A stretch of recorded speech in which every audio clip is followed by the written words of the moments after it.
या उस तरह उस टाइम इम्पल्सिव होकर ऐसा कुछ किसी को कह जाते हैं या ऐसा कोई कर्म कर देते हैं जिससे हमारा तो नुकसान है ही और हम सामने वाले का भी नुकसान कर बैठते हैं। तो हमको जहाँ अपने जीवन में ये सब्र भी लाना है। एक नाथ जी महाराज की वो कहानी जो सभी ने सुनी है कि कैसे उन्होंने भी अपने जीवन में एक एपिसोड ऐसा पढ़ने को मिला कि वो हमेशा जहाँ पे स्नान करने जाते थे नदी पे, तो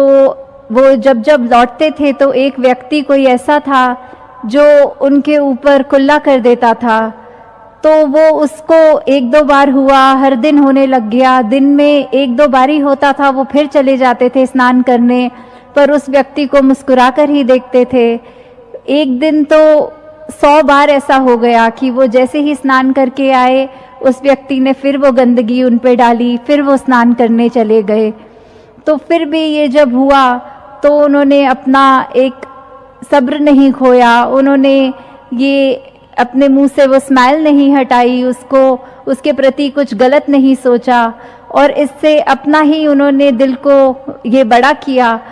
तो फिर उस व्यक्ति को भी जब ये बात समझ में आई कि ये उसका व्यवहार ना उसके लिए ठीक है और आगे वाले को भी नहीं परेशान करना, और उन्होंने भी उनसे ये राज पूछा कि आप ये मुझसे ये इस तरह आपको नाराज़ होना चाहिए था क्योंकि मैं आपके साथ ठीक नहीं कर रहा था। तो वहाँ उन्होंने भी उसको यही बात समझाते हुए कि कैसे ये सब्र बहुत ही एक इम्पॉर्टेंट है और कैसे हमको ये इम्बाइब करना है अपने अंदर, कि हमारे जीवन का संदेश रहे। कैसे हम किसी में बिना भेदभाव किए, ऊंची नीची कोई भी वजह से कि वो अलग दिखते हैं, अलग खाते हैं या वो दूसरे स्थान पे जन्मे हैं, हम कहीं और हैं, हमारा पहरावा दूसरा है, हमारी जाति दूसरी है, जब ऐसे मन में हम ये भाव लाएंगे तो हमारा ही नुकसान है। हमें ये समदृष्टि की निगाह से जब तक नहीं देखना किसी को, तब तक हमारे जीवन में भी वो असर नहीं आ पाएगा। वो हम संतों की बात, गुरुओं की बात पूरी तरह नहीं मान पाएंगे जब तक ये परिवर्तन हमने अपने जीवन में नहीं किया। तो वही बात कि चाहे हम ये बिलीफ, ये फेथ, ये आस्था, ये विश्वास जिस जगह पे भी टिकाएं, बात तो वही है कि वो मूल रूप में क्या है, वो एक है, एक को नूर है, ये एक से ही उपजा है हमारा अस्तित्व। तो ये एक ही है जो असल मूल है ये बात का। जैसे एक कहानी भी दासी को याद आ रही है कि एक बार एक टीचर ने अपने घर बच्चों को बुलाया ट्यूशन देने के लिए, तो वहाँ कॉफ़ी पिलाने के लिए एक अलग जगह पे एक थर्मस में कॉफ़ी रख दी और ग्लास भी साइड पे रख दिए, और वो ग्लास कुछ कांच के थे, कुछ स्टील के थे, कुछ प्लास्टिक के थे, ऐसे रख दी और बच्चों को बोला कि आज हम बाद में पढ़ाई करेंगे, पहले आप सब बच्चे कॉफ़ी पियो।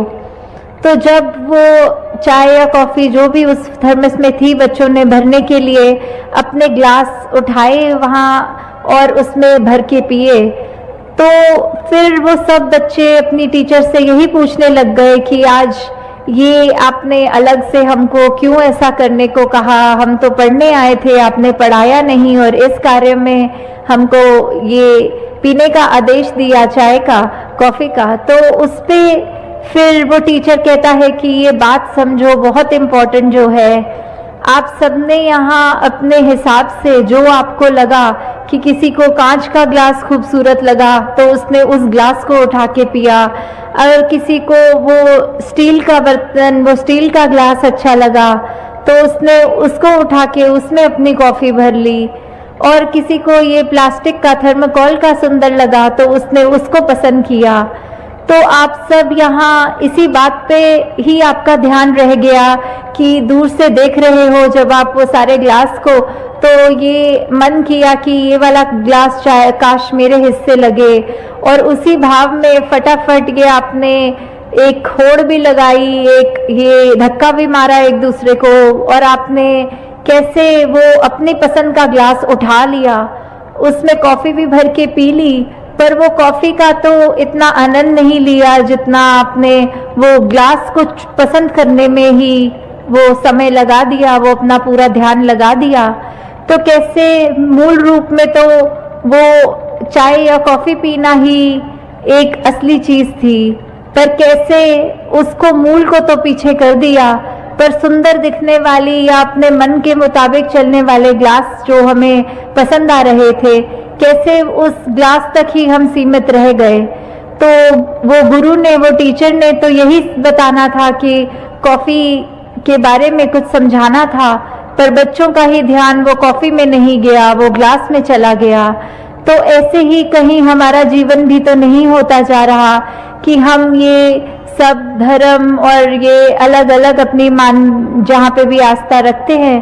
वहाँ पे जब हमने एक मूल रूप से ये एक के बारे में सीखना था, इसकी पहचान करनी थी, वो तो करी नहीं।